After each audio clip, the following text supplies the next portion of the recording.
Ketika libranya Mark Zuckerberg ditolak oleh nation interest atau negara yang menjalankan nasionalisme, inilah awal globalis cabal panas hatinya. Negara seperti Amerika di bawah Trump, Rusia di bawah Putin, Tiongkok di bawah Xi Jinping. Mereka menjalankan negara mereka dengan nasionalisme yang kuat. Nation interest negara mereka di atas segalanya. Tindakan globalis cabal yang anti-yuan, anti-dolar, anti-rubel menjadi ancaman nasionalisme negara masing-masing. Bahkan ketika Elon Musk akan menggunakan Bitcoin sebagai currency di Tesla, nation interest atau strategi patriotisme yang dibawa Trump, yang dipakai Biden sekarang, Elon Musk ditekan. Hal ini membuat Elon Musk dipaksa menjual stok token Bitcoinnya. Tetapi bener deh, yang nyebelin, untungnya gede banget dia. Hampir $1 billion keuntungannya, kurang dari 3 bulan. Lalu yang bonyok, ya kita-kita yang ikut arus doang. Kembali ke globalis. Mulailah serangan globalis cabal disusun dan dijalankan. Man-made disaster dijalankan. Virus yang diperkaya atau enrichment virus dilepas. Tujuannya jelas, kontrol atas kesehatan miliaran manusia dengan vaksin, kurangi jumlah manusia yang berpenyakit bawaan kronis, ciptaan ketergantungan manusia ke gadget dan dunia maya.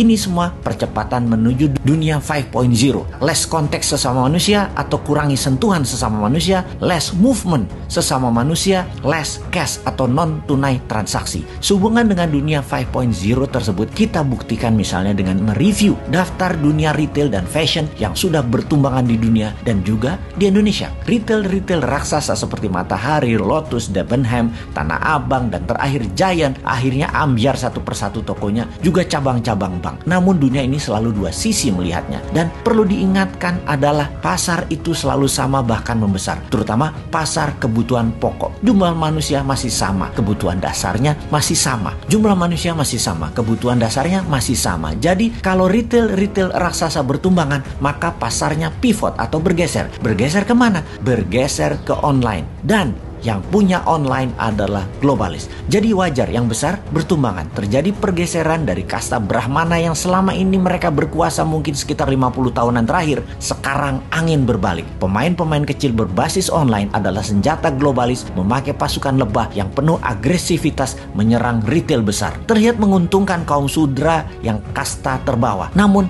mereka kaum sudra ini akan bergantung pada online selamanya. Inilah yang dimaui globalis cabal. Kita ulangi sekali lagi, tujuan globalis cabal jelas, kontrol atas kesehatan miliaran manusia dengan vaksin, terbitkan terus virus dengan mutasi bertahap, kurangi jumlah manusia yang berpenyakit bawaan kronis, ciptakan ketergantungan manusia ke gadget dan dunia maya. Disinilah sesungguhnya nasionalisme sebuah pemerintahan ditantang. Inilah perang dunia yang ketiga yang telah terjadi. Bukan perang fisik militer, tetapi perang biologi. Lamanya sama seperti perang dunia pertama dan perang dunia kedua. Tidak lebih 5 tahun, namun semuanya menjadi game changing, merubah perjalanan dunia dan kehidupan umat manusia. Diperkirakan efek langsung COVID akan berimbas sampai tahun 2023. Setelah itu masa recover, dan setelah itu dunia baru diawali di tahun 2030-an. Sampai saat ini yang disayangkan, pemerintah yang menjabat sekarang belum sadar juga bahwa kita harus on-kan mode perang sejak tahun 2020. Bahkan kalau Bosman ya,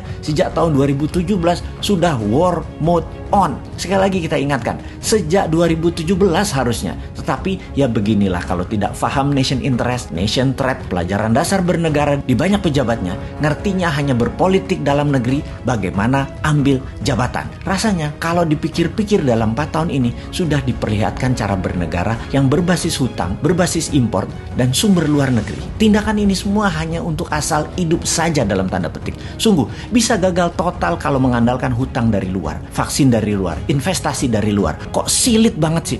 Kok sulit banget mengingatkan betapa kerasnya kepala banyak pejabat yang sudah tidak paham bernegara, galak lagi. Secara bernegara harusnya sudah pivot, bergeser cara bernegaranya. Bukan tujuan bernegaranya yang digeser, tapi cara bernegaranya yang digeser. Demikian juga kepada masyarakat, harus dikasih tahu kemana geseran ke mereka ke depannya. Ini pemerintah harus care, harus mengayomi. Di Republik Sontoloyo, di negara kita punya 2 senjata melawan globalis sejak tahun 2018. Kita punya perusahaan urun dana Santara dan gold payout system di Naran. Yang satu melawan cashless-nya sistem globalis, yang satu melawan elitis kapitalis. Sayangnya Republik Sontoloyo penduduknya atau membernya masih sedikit, namun terus diperjuangkan. Dinaran baru 250 ribuan dan Santara baru 280 ribuan. Lihat di akhir tahun 2021 ini, 2 juta warga Republik Sontoloyo akan menjadi pejuang patriotis nasionalis yang akan membuat NKRI negara superpower.